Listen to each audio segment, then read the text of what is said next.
Finalización de la Segunda Guerra Mundial. Comienza en enero. Da inicio con la liberación de Hungría y Polonia por la Unión Soviética. Luego con el bombardeo de la ciudad de Dresde. Esto se da por los aliados y la toma de Berlín. Continuó luego con la liberación de campos de concentración nazi y luego el suicidio de Adolfo Hitler. Luego Alemania se rinde. En agosto, Estados Unidos lanza 2 bombas atómicas sobre Nagasaki y Hiroshima. Y el 15 de agosto el emperador japonés renuncia públicamente y así le da fin a la guerra. Formación del Estado de Israel. El sionismo es uno de los principales protectores de su construcción. El movimiento político surgió en el siglo XIX en un sector de la burguesía judía que estaba influenciado por el nacionalismo y colonización.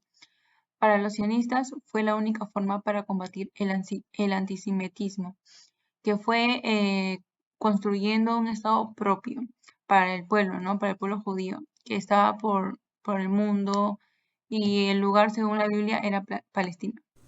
La relación de Israel con los Estados Unidos ha ido en constante evolución, desde la alianza durante la Guerra Fría hasta la simbiosis que se vive en la actualidad. La política norteamericana hacia el Oriente Medio ha estado siempre marcada por el interés en el petróleo, a la que se le ha ido sumando la creciente relación con la de Israel. Sin embargo, mientras que durante mucho tiempo los intereses compartidos con Arabia Saudí y otros países árabes moderaron la política estadounidense y equilibraron un poco su apoyo a Israel, durante los últimos años dicha alianza ha pasado a dominar la estrategia de Washington. Esto se ha ido reflejando con la invasión a Irak y en las tensiones con otros países árabes. La razón de esta evolución se basa principalmente en la influencia que ha ganado Israel y los grupos de presión pro-sionistas en la política doméstica de los Estados Unidos. Hace medio siglo, entre el 5 y 10 de junio de 1967, Israel se enfrentó a los ejércitos de Egipto, Siria y Jordania, propinándoles una derrota fulminante. Eso fue llamado también como la Guerra de los 6 días. Se podría decir que la causa de esta guerra se debió al descontexto existente entre los países árabes y fue por las malas sentencias de conflictos anteriores. Esta guerra tuvo como resultado la rotunda victoria de Israel sobre la Alianza Árabe, sobre todo porque Israel contó con el apoyo político y militar de los Estados Unidos.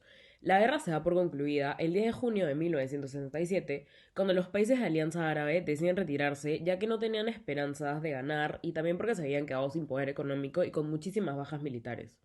Por otro lado, la guerra de Yom Kippur se llevó a cabo en 1963 entre Egipto y Siria, con sus aliados árabes Kuwait, Jordania y Pakistán, entre otros países árabes.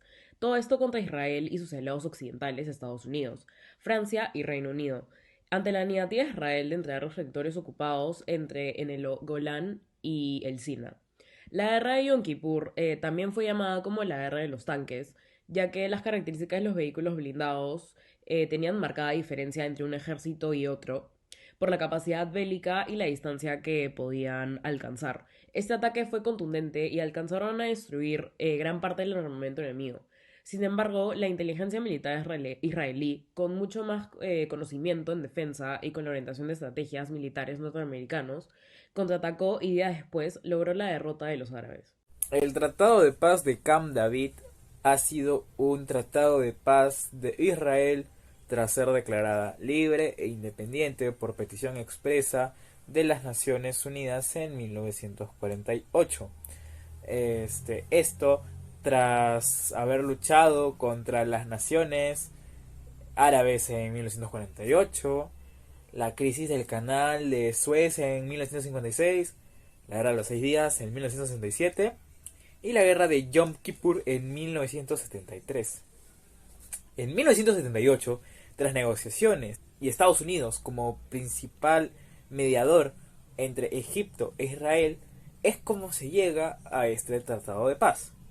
La posición de Egipto fue que deseaba la paz previa entrega de los territorios ocupados por Israel en la guerra de los 6 días, y la posición de Israel fue que anhelaba la paz sin entregar los territorios que ya había ganado en sus guerras. Se estaban comenzando distintos procesos negociadores, los cuales tenían el fin de buscar la paz entre el pueblo israelí y el pueblo palestino. Sin embargo, el Estado judío simplemente no dejaba de irrespetar las resoluciones que habría puesto la ONU, continuando con su anexo de nuevas tierras. Posterior a la masacre de palestinos en la mezquita de Hebrón, el gobierno israelí fue exhortado para que culminara con todos estos actos de violencia. Sin embargo, Israel simplemente no respetaba los procesos de paz, continuaba con sus acciones anexando tierras y realizando distintos actos violentos, lo que hizo que el pueblo palestino se encontrara como los principales perjudicados, ya que estaban bajo la constante amenaza israelí. Pese a los tratados hechos, Israel simplemente no lo respetaba, lo que continuaba la amenaza contra el pueblo palestino. El movimiento Hamas es un movimiento de origen palestino, el cual tiene el fin de traer de vuelta la creación de un Estado islámico en Palestina. Este movimiento gobierna la Franja de Gaza y ha sido considerado por Estados Unidos y el Reino Unido como un movimiento terrorista. Por su parte, Hezbollah es un grupo terrorista islámico, el cual cuenta con financiamiento y ayuda armamentística por parte de Irán, y se enfrentó al ejército israelí durante la guerra del Líbano del año 2006. ¿Qué está ocurriendo actualmente entre Israel y Palestina? Este pasado 20 de noviembre, la Sociedad de Prisioneros Palestinos, o la PPS, ha declarado que más de 750 niños y menores palestinos han sido detenidos en lo que va del año. Según esta organización humanitaria, actualmente 160 menores de edad están cumpliendo condenas en cárceles israelíes. Estos han y siguen siendo sometidos a tortura física y psicológica, lo cual viola los acuerdos y convenios internacionales sobre los derechos del niño.